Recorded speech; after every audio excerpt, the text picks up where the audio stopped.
Hello friends, কেমন আছেন? পাতাবাহার গাছ হিসেবে বেগুনিয়া প্ল্যান্ট হচ্ছে গাছ প্রেমীদের জন্য অন্যতম একটি। আজকের এই ভিডিওটিতে আমি বেগুনিয়া প্ল্যান্টসের সয়েল প্রপোগেশনের বিষয়ে বলবো, যা ফলো করলে আপনিও পেয়ে যেতে পারেন আপনার বাগানে একটি হেলদি বেগুনিয়া প্ল্যান্টস।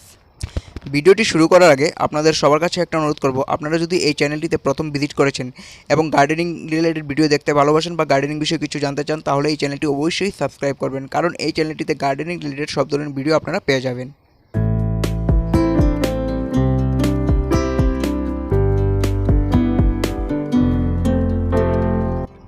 সয়েল প্রপোগেশনের জন্য আমি সর্বপ্রথম নিয়ে নিলাম সমপরিমাণে গার্ডেন সয়েল, সমপরিমাণে নদীর বালি, সমপরিমাণে পচন সার বা গোবর সারও দিতে পারেন আপনারা।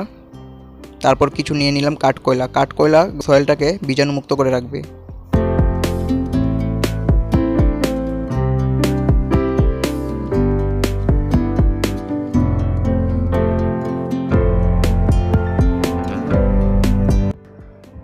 তারপর আমি সয়েলটির সাথে অল্প পরিমাণে কোকোপিট মিশিয়ে নিলাম। কোকোপিট সয়েলটিকে সবসময় ময়েশ্চার করে রাখবে।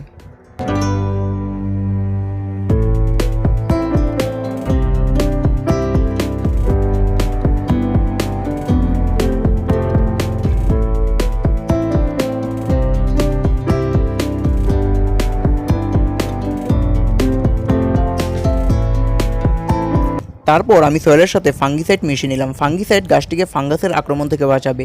এটি একটি অপশনাল। আপনার কাছে যদি ফাঙ্গিসাইড অ্যাভেলেবেল না থাকে তাহলে ব্যবহার না করলেও চলবে। যদি কোনো সময় ভবিষ্যতে গাছটিতে ফাঙ্গাস আক্রমণ হয় তাহলে ব্যবহার করলেই হবে। আপনারা যেই পটে গাছটি লাগাবেন সেই পটকে অবশ্যই একটা ছিদ্র করে নেবেন, যাতে অতিরিক্ত জল অতি সহজেই সরে যেতে পারে।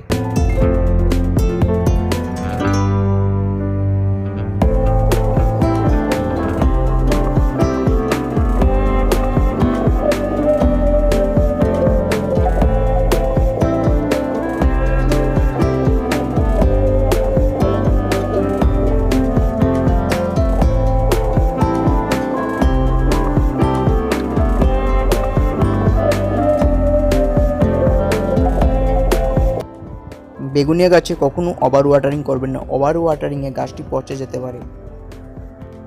বেগুনিয়া প্ল্যান্টস গাছটিকে এমন প্লেসে রাখবেন যেখানে বেশি ছায়াও থাকে না এবং বেশি রৌদ্রও পড়ে না।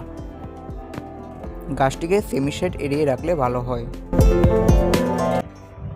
এই বিষয়ে আপনারা যদি আরও কিছু জানতে চান তাহলে অবশ্যই কমেন্টে বলবেন, আমি তার উত্তর দেওয়ার অবশ্যই চেষ্টা করব। ধন্যবাদ ফ্রেন্ড সম্পূর্ণ ভিডিওটি দেখার জন্য।